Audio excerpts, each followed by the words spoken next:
Hey, what's going on guys, my name's Raph, and when Tobias got introduced in the Pokémon Diamond and Pearl series of the anime, this mysterious trainer caused a lot of discussion. Famous for crushing Ash's dreams of winning the Sinnoh League, this was all thanks to his mythical and legendary Pokémon. Whilst only these two Pokémon were revealed, it makes you think what other Pokémon did he have under his cape that were used to form his full team? Well, today, we're going to try and come up with an answer for that very question. There's a bunch of information to cover, so let's jump straight into it. Don't forget to leave this video a like to show your support, and I'll be sure to bring out my next video shortly. Make sure to subscribe if you aren't ready to keep up to date.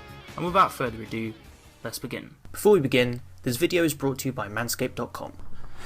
Well, I tell you what lads, we may only be 1 month away from Christmas, but flippin' heck, my Christmas came early this year. And that's very kindly thanks to Manscaped, who have gifted me the perfect package 4.0. Just by looking at the name of these products, they're all specifically made for men. So trust me lads, you're in for a treat with this one. I don't know about you Lizard, I'm sorry. If you're planning to cop yourself one of these for Christmas, then don't worry because it comes in super discreet packaging. And unlike the Pokemon anime, you're definitely not going to get spoiled before it gets revealed. So it's all good guys, there's going to be no spoiling this Christmas. And just by opening the packaging, you get welcomed with the full Manscaped experience. The Lawnmower 4.0 is their best seller. It's a waterproof cordless body trimmer that is built with advanced skin safe technology, which helps reduce nicks and cuts on the most sensitive areas. It also comes with a cool LED light and a high-tech wireless charging dock. Here's a funny stocking stuffer for you lads. We have the Manscaped Crop Preserver below the waist deodorant and the Crop Receiver body spray. It's exactly what it sounds like. Quick absorbing, clear liquid solutions for keeping those areas cool and clean all day long. On top of that, we have the Refined Cologne by Manscaped, which is super light, masculine, and it's made with hyperallergenic ingredients, which is even vegan. Like, how cool is that? Every guy out there needs to add Manscaped to their wish list this season. Whether if it's for a little or big brother, your father, or even a granddad. For a limited time, you'll also get 2 free gifts, the Shed Travel Bag and the Manscaped Anti-Crafting Boxer Briefs. That's like a gift on top of a gift, which pretty much makes it the best gift giver of all time. And to top it all off, if you use my code POKERAF, you can get 20% off your order, plus free international shipping, plus 2 free gifts. Don't miss out on this amazing Christmas gift. Big thank you to Manscaped.com for sponsoring this video.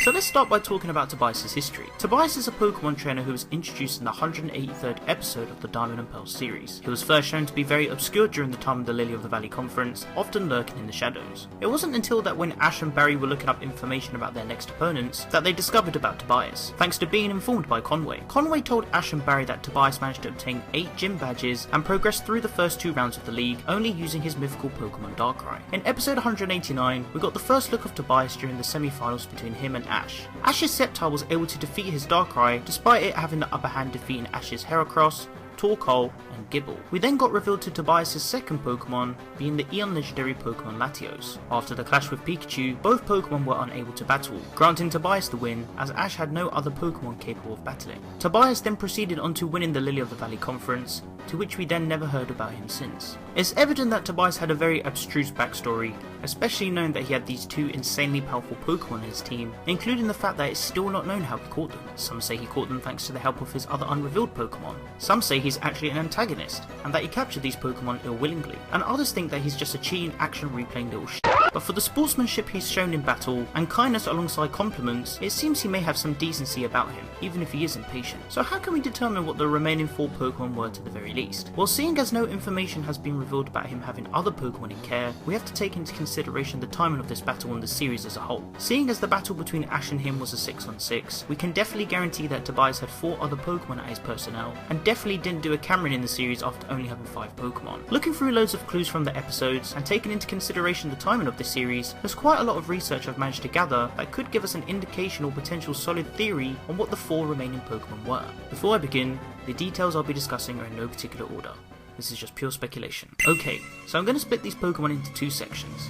Potential Pokemon, and Pokemon that could be confirmed. Before we dive into the listings, it's important to determine whether or not Tobias owned any other Pokemon that weren't legendary. Thanks to this tweet from Yuji Asada, one of the main directors and storyboard directors who works on the Pokemon anime, they actually explained in a few tweets that Tobias was said to have owned a team full of legendary Pokemon. Of course, he may have owned other non-legendary Pokemon as well, but they could have been either in care or stored away. There is the detail of how Tobias mentioned that Ash's Gible using Draco Meteor would have defeated any other Pokemon apart from Darkrai. This isn't clear to justify if Tobias was talking in context of any Pokemon that Draco Meteor could deal massive damage to, or if he owns other Pokemon on his team that were weak to the Dragon typing in general, with one of them being of course Latios, prior to being revealed as his second Pokemon. But seeing as we're eliminating those possibilities as no information has been revealed about them, it's safe to say that Tobias had 6 legendary Pokemon on his team during his battle against Ash. Let's start off with the potential by taking a close look at the third opening of the series, Psycho Everyday or Sinnoh League Victors. During the opening, there is a frame showing an Infernape battling the legendary beast Entei. Immediately, we would assume that the Infernape belongs to Ash. Whilst it could be belonging to Flint, it wouldn't make sense for him to take on an Entei, and that's supported by the next frame, which actually shows a Buizel taking on a Darkrai. I'm sure we can all agree that if we were to add these two frames together in terms of their concept, and the Pokemon being used which are actually owned by Ash, Entei could have been a potential Pokemon on Tobias' team. We then have Latias. Seeing as Tobias already has half of the Eon Duo on his team, it would only make sense for him to also own the female counterpart. Some say that Nurse Joy from the second Diamond and Pearl special episode would be the one to own this Pokemon instead. But seeing as legendary Pokemon tend to have various species, there's no stopping Tobias also having his own. This can also be supported thanks to continuity when Ash first learns Tobias has a Latios and immediately notices the Pokemon, referencing his encounter with the Pokemon back in the 5th movie. So apart from those two Pokemon, there aren't really any other potentials that come to mind. From what we've seen in the opening on the episodes themselves, those only tend to be the 2 clues. So due to that, I'll also be adding them to the list of potentially confirmed Pokemon. Now let's dive into the remaining Pokemon that could be confirmed. I'm going to start off by eliminating any generation after Generation 4, seeing as Diamond and Pearl didn't introduce any new Pokemon that are outside of the movies or games, and that there will only be legendary Pokemon prior to Generation 4 that will be counted. Also, if Tobias did have any Pokemon that were from a new or different generation, it would have most likely been revealed earlier on, for example, just like Harrison's Blaziken. We're not going to be including Kukui's final Pokemon because that Pokemon itself is still undiscovered, and we already knew what Pokemon he had on his team thanks to episode scans and them being revealed in the episode against Ash. So let's start off by crossing Pokemon that wouldn't fit due to the counterpart being already on their team. We can remove Raikou and Suicune, seeing as yes, they could be contenders, but it wouldn't make sense for him to own all 3 of the legendary beasts to take up his full team, especially with them being similar to one another, with only just the types being different, and there is also loads of different options. There's no way Tobias was able to have Arceus or the Lake Guardians due to their extraordinary power which allows them to control the realities of the world. Plus, how on earth is he going to catch the god of all Pokemon? Like, come on. Dialga, Palkia and Giratina can also be removed, as they're all Pokemon that are needed to instruct sustainability, controlling time, space and antimatter. We then have Mewtwo and Mew. Seeing as Mewtwo is man-made, it's a Pokemon that holds great intelligence and is most likely uncatchable due to this, and that's kind of solidified due to its return in Pokémon Journeys. As for Mew, this Pokemon is a mythical which contains the DNA of every Pokemon. If Tobias caught this Pokemon, then it could have arguably become his ace due to its high intellect and power combinations. Plus, Mew tends to be the Pokemon that roams freely, supported by its appearances in various Pokemon movies and the anime. Rayquaza is too powerful to be tamed under someone's possession, again indicating that if Tobias did have one, then it would most likely be his ace. Yeah, we know it's another Dragon-type Pokemon, but that's not always essential. Groudon and Kyogre are both Pokemon I'm leaning towards the no on this list. We know that both Pokemon control the Hydrosphere and Lithosphere, alongside they're considered as super ancient Pokemon. So just by knowing that, they are 100% far too powerful for Tobias to own, putting them on the same lane as Rayquaza, which controls the atmosphere. Deoxys is a Pokemon from space, so unless if he went there, it's highly unlikely he's got one. Phione, Manaphy and Shaman are also Pokemon that are way too cute, and I don't really think they fit his appearance or personality. As for Jirachi, this is another Pokemon that I feel wouldn't suit Tobias' battle style. Ho-Oh is a Pokemon that was shown in the earlier series to be portrayed as very similar to Arceus, with its godlike mythology and power. Having the power to revive the dead and its omnipotence are also factors to consider why it definitely can't be owned by Tobias. The legendary Titans are not an option due to them being owned by Brandon, and it's not logical for another trainer to have them, even if they have their own movie dedicated to them. Celebi is also a Pokemon that doesn't look like an option, as it's very similar to Mew being a free spirit. Cresselia is a bit of a 50-50.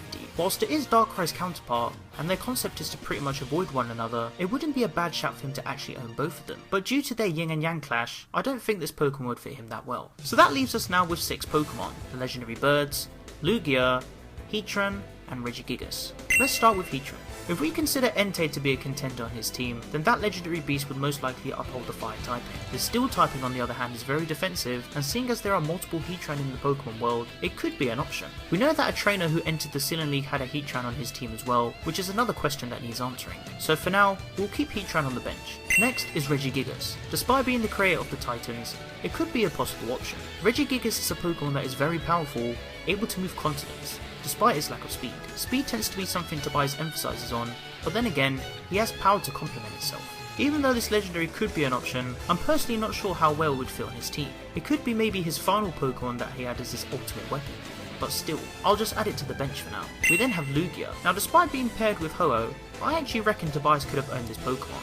Firstly, this Pokemon is capable of breeding multiple species, as we've seen with the incident of Silver. It's also another strong Psychic type that could have claimed Latios and Latias being on his team. Furthermore, this Pokemon could have been the perfect substitute for Cresselia. I see Tobias having this strong speedy legendary, so I'm going to add it to the list of potentially confirms for now. That then leaves us with the legendary birds. I don't think Moltres would be an option, seeing as that would overlap Entei, and Articuno doesn't look like a suitable option, seeing as Nolan was the one to represent this Pokemon, even if there are multiple of its species. So that essentially leaves us with Zapdos, who seems to be a good fit to balance out Entei for being the perfect substitute for Moltres. So looking at the options, I personally believe that Tobias' full legendary team against Ash could have been Darkrai, Latios, Entei, Latias, Lugia, and Zapdos, with Regigigas and Heatran being 2 additional options. Now there's no saying that Tobias could have owned a Groudon or even a Shaymin, or any of the other legendary Pokemon crossed off the list, but by breaking down the logical options with a realistic approach, it seems that this could have been his team. Of course, even if Tobias did own a team of legendary Pokemon, that doesn't defeat the fact that he could have owned non-legendary Pokemon as well. For all we know, he could have even potentially owned a pseudo-legendary Pokemon, like Metagross or Garchomp, or even Pokemon like Lucario as well. I don't think we'll ever find out the true answer to this question, but if Tobias did ever return in the future series, then I'm sure it would be exciting to find out what other legendary Pokemon he owned on his team. But why not let me know what you guys think in the comment section down below. If you guys would like to interact with me, then be sure to follow me on Twitter, and join the Team Pokécraft Discord server to discuss all things Pokemon. You can find the rest of my social networks on the screen, and in the description below. If you enjoyed the video, then be sure to leave it a like, as your support is greatly appreciated. Don't forget to share the video with your friends. Finally, make sure to subscribe to keep up to date with my videos, and click on the little bell to enable notifications, so you guys get notified when I upload a new video. I hope you guys enjoyed this video, and be sure to stick around for more Pokemon content. Thank you so much for watching, and I'll catch you guys in the next one. Peace.